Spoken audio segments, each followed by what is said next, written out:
اب جو بات حضور نے فرمائی سب سے بڑی بات، وَأَنْتُمْ تُسْأَلُونَ عَنِّي، تم سے میرے بارے میں پوچھا جائے گا، فَمَاذَا أَنْتُمْ قَائِلُونَ، پھر تم کیا جواب دو گے، کیا بتاؤ گے؟ 23 برس حضور نے اپنا گھر، اپنے جان مال سب کچھ قربان کیا، صحابہ نے قربان کیا، للفقراء المہاجرین الذین اخرجوا من دیارہم، جنگیں لڑی۔ 23 برس کے بعد اب حضور فرما رہے ہیں پورا قرآن مکمل ہو گیا، فرما رہے ہیں کہ میرے بارے میں پوچھا جائے گا، پھر تم کیا جواب دو گے؟ اب صحابہ نے بیک زبان یہ جواب دیا، دائیں طرف سے بھی، سامنے والوں نے بھی بائیں طرف سے بھی۔ قالوا نشہد انک قد بلغت الرسالۃ وادیت الامانۃ ونصحت الامۃ وکشفت الغمۃ۔ صحابہ نے جواب دیا، انا نشہد، ہم گواہ ہیں، انک قد بلغت الرسالۃ، حضور کو حکم ہوا تھا، یا رسول بلغ ما انزل الیک من ربک، اے نبی جو آپ کو ہم نے دیا وہ تبلیغ کر دو، پہنچا دو لوگوں تک۔ تو اس کا جواب صحابہ نے دیا، انک قد بلغت الرسالۃ، آپ نے رسالت حق ادا کر دیا، اللہ کا پیغام قرآن ہم تک پہنچا دیا۔ وادیت الامانۃ، یہ قرآن جو امانت تھی، دین امانت تھی، وہ آپ نے ہمیں پہنچا دی ہے ہمارے پاس۔ ونصحت الامۃ، اور امت کے لیے نصیحت کی تمام باتیں وہ ہم تک پہنچا دی ہیں آپ نے، کوئی ایسی بات نہیں نصیحت کی جو ہمیں نہ چھوڑی ہو، احکامات الہیہ کی، حقوق اللہ کی، حقوق العباد کی، تمام حقوق کی کوئی بات ایسی نہیں جو آپ نے ہم تک نہیں پہنچائی۔ وکشفت الغمہ، اور گمراہی کے تمام راستے ہمیں بتا دیے، وہ بھی ہمیں ہمارے اوپر آشکار آپ نے فرما دیے، کھول دیے، اب ہم گمراہ بھی نہیں ہو سکتے، کوئی ہمیں گمراہ نہیں کر سکتا۔ تو پھر حضور نے انگشت شہادت جسے ہم کہتے ہیں، اسے عربی میں سبابہ کہا جاتا ہے، تو حضور نے انگلی اٹھائی آسمان کی طرف۔ عربی میں انگلیوں کی ترتیب ایسے ہے، خنصر، بنصر، وسطیٰ،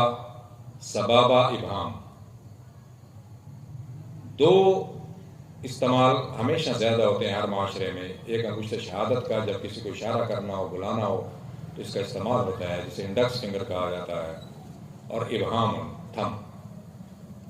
جب یہ لگ جاتا ہے کسی دستاویز پر تو بات پختہ ہو جاتی ہے، تمام ابہام یعنی شبہات، شکوک دور ہو جاتے ہیں۔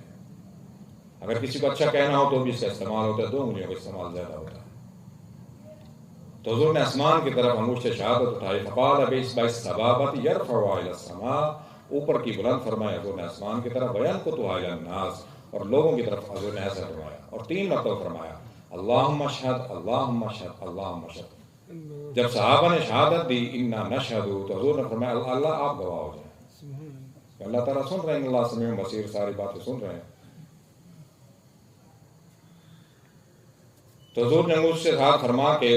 اللہم اشہد، اللہم اشہد۔ اب حضور نے فرمائی جو اہم بات ہے، الا لیبلغ الشاہد الغائب،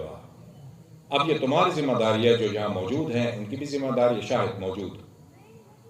والغائب، جو غائب ہیں، جو موجود نہیں ہیں، ان میں ہم شامل ہیں، ہم اس وقت موجود نہیں تھے،